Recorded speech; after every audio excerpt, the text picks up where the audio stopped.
Good morning. It is Monday, October 26th. I cannot believe it's already near the end of October.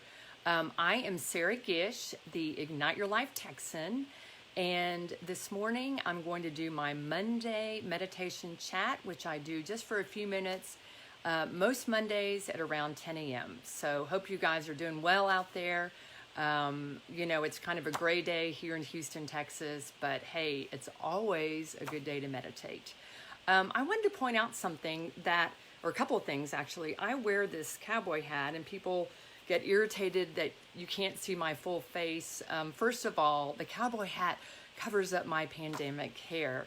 I'm trying to grow it longer. But this is my mother's cowboy hat, and this is a mandala here that I made of my dad. So I kind of have my mom and dad with me when I'm doing these chats from my yellow couch. That's why I wear the hat.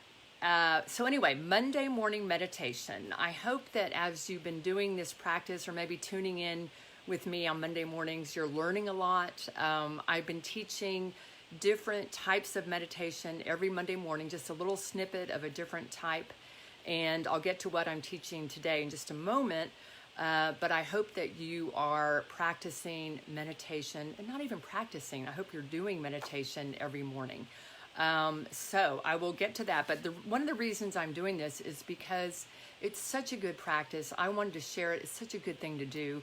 That word practice is so funny because it's like, don't practice, just do it. But meditation is a great way to calm yourself no matter what's going on. We have a pandemic out there. It's a little bit stressful, a little bit scary. We don't know what's going to happen, when it's going to end. And so settling in and doing a meditation every morning really helps. It'll help you. It helps me for sure. Meditation also kind of sets the tone for my day. It kind of helps me, calm down, start the day at a calm point, so that if my day gets stressful, I can always return to where I was with my meditation. The reason I love meditation so much is my Ignite Your Life art project. And I'm obsessed with this project. I've been doing it since 2013. And you can see on there the third way to ignite your life daily. I have these 12 ways to ignite your life. And the third way is to meditate each morning. Meditate. And that's how important meditation is to me, because I feel like if you don't do it in the morning, the day gets away from you and boom, you've gone through the day and haven't had time to meditate. I also meditate when I have time in the middle of the day. I just stop and meditate, and then I also meditate at night. I light a candle, and at night I especially focus on COVID and what's going on with this pandemic. I have a personal prayer list that I keep. If you want to be on my personal prayer list, feel free to comment underneath this live video and I can add you to my personal prayer list. I'd love, if it's for your mom, for example, put the first name and what I'm praying over. And I really believe strongly in prayer and all of that. So before I get started, if you want to follow me, you can subscribe to gishpicks.com. That is my weekly blog about arts and culture. The full name is Gish Picks Curated Culture for Kids and Adults. You can also like the pages that I have in the description. Gish Picks Curated the Culture for Kids, and then the one for Gish Picks Curated Culture for Adults. I've got those two pages. I've also got my art project page, so the Ignite Your Life page. I have gishpicks.com, as you saw, but I also have a monthly newsletter that I send out, which is just about my events and workshops. And I have some exciting news, which I'll put in the newsletter this month, coming out soon, about doing some monthly virtual labyrinth walks with the Spectrum Center. So I'm real excited about that. We just made that plan. Rosa Glenn Riley and I, she's a director, we just made that plan over the weekend. So, and of course, one of my meditation chats will be about labyrinths and how you can do finger labyrinths, how you can do live, in-person labyrinths, and all of that. So today I want to talk about, I also want to mention two other things real quick. Wednesday nights at around 9 p.m., I do Wednesday Night Live, which is a chat about Houston Arts and Culture. It's kind of a preview or post view, depending on when I'm getting Gish picks out that week, of, you know, some snippets of Houston Arts and Culture. It's my way of bringing the culture alive, bringing it to you so you guys can see what's coming up, what's going on out there. And also, if you want to donate to me, I've got my Venmo and my Zelle information. So feel free to donate. I do a lot of things out in the community for free, and I love doing them. I love teaching. But, you know, if you want to help me out, I will definitely take that. The cool thing about donating to me is that I also tithe. I give away 10% of all the money I make to organizations that I believe in. So you can donate knowing that I will give some of it away. Okay, so today I'm going to teach you Ho'oponopono, but let's get quiet. I've got my Tibetan singing bowl, and as I did with my first or my second meditation video that I made, the live video, you can use anything to make sound, or you can use other things to make sound. Metal bowls with metal spoons hitting against them, just anything that will help you focus yourself and get your mind focused on something else besides the monkey brain. So we're just going to get focused here for a minute. I'm going to ring the bowl, put your feet flat on the floor, close your eyes, and I want you just to listen to this. And when it stops is when I'll start talking again, when the sound stops, okay? So let's get ready. Maybe before I ring the bowl, let's take 3 clearing breaths. So breathe in, hold it, and breathe out. Breathe in,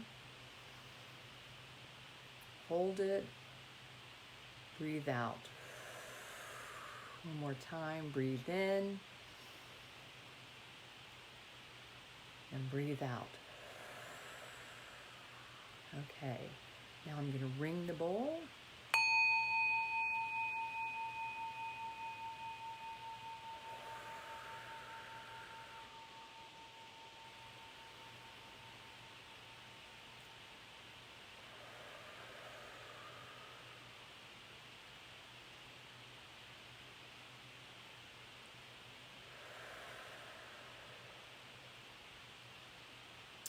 And I don't know if you could hear that, but the bowl actually kept going for 3 breaths for me. Something special about Tibetan ringing bowls, or if you're going to ring that metal bowl or whatever you do, make sure your palm is flat, because otherwise if you do this and grab it, there's not going to be a sound. So when your palm is flat, it makes a beautiful sound. So you can also do that with a metal bowl, metal spoon, but again, make sure your palm is flat. If you want to see more about sound, you can actually watch my video about that. Okay, but today we're going to do Ho'oponopono prayer. This is something, first of all, try to say that 3 times fast. Ho'oponopono, Ho'oponopono, Ho'oponopono. There you go. This is a prayer that is, a lot of people don't know about it. A lot of people do. In certain, like, kind of New Age circles, it's come back into vogue. It's an ancient Hawaiian practice of forgiveness and reconciliation. And it's got kind of a mysterious beginnings. It's ancient. We know that for sure. Some people in Hawaii have brought it into modern day. Other people from Samoa claim it. You know, the Fiji Islands. It's definitely a indigenous type prayer from natives. So it's very, it's a practice of forgiveness and reconciliation. And for me, I love the Ho'oponopono prayer because, and if you're trying to figure out how to spell that, it is in my description. But I love this prayer because it just works for me, for anyone. It's a mantra. So let me show you the mantra.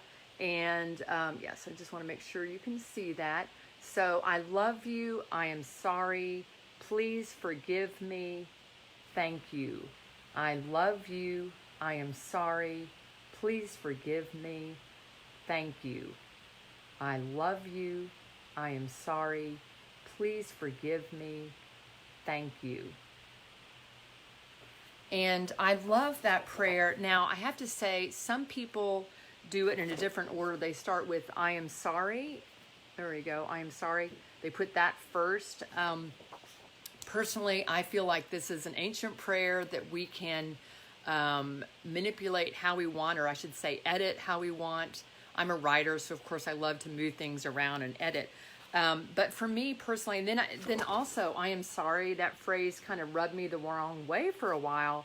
And I wanted to put, I apologize. But to me, I am sorry flows better, quite frankly. So, you can also put, I love you, I apologize, please forgive me, thank you. But this is a great prayer to say out loud, to, during your meditation practice. You can think about, the world. I mean, I have done it recently where I apologize to the world. I say, I am sorry. And again, I really want to just stress that for me, I am sorry can sometimes, like I said, sit the wrong way with people. And so if that doesn't work for you and you'd rather say, I apologize, that's fine. I've kind of made peace with it because I know that it doesn't mean I'm a sorry human being. It just means, I'm sorry I did that to you. So that's how it works for me. I personally like starting out with I love you because that kind of folds the whole process in love. And to me, love changes everything. Love changes the energy. Love helps you move through forgiveness and reconciliation. And that's why I start with I love you. I am sorry. Please forgive me and thank you. So these 4 phrases are really powerful, any of them by themselves. And I'm going to put it up there again, making sure you can see it all. These are very powerful phrases, each one of them by themselves. I have done that where I focus on a certain person and then I just kind of say it all day long, focusing on that person. And my energy changes. And that happened with me with somebody, and I was doing it all day long and just had felt some anger towards them. And then they called me during the middle of the day, or, after I'd been saying this for at least a couple of hours, and they called me. And so it's really powerful, but forgiveness and reconciliation are about us. They're about ourselves, right? Forgiveness, let's just take those 2 words. Forgiveness is where we change our attitude. It doesn't mean forgetting. It doesn't mean forgetting what they do, but it just means having a different attitude towards a wrong. I do like this because actually I shouldn't do that. There are wrongs that people do against us, but it's just letting go of that connection and that poisonous tie to someone else. So it's forgiveness. And then reconciliation is a bit more powerful and more active between 2 people. So reconciling, if you think about it, it's 2 people coming together and making peace. So that may not be possible in all situations, but I'm telling you, this Ho'oponopono prayer is really, really powerful, and I hope you'll give it a try. And that is my meditation tip for this week, for Monday.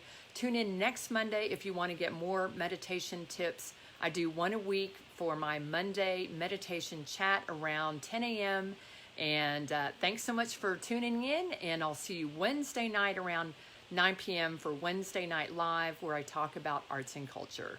Y'all have a great Monday. Get out there and enjoy. And namaste. Be at peace with the world. Bye-bye.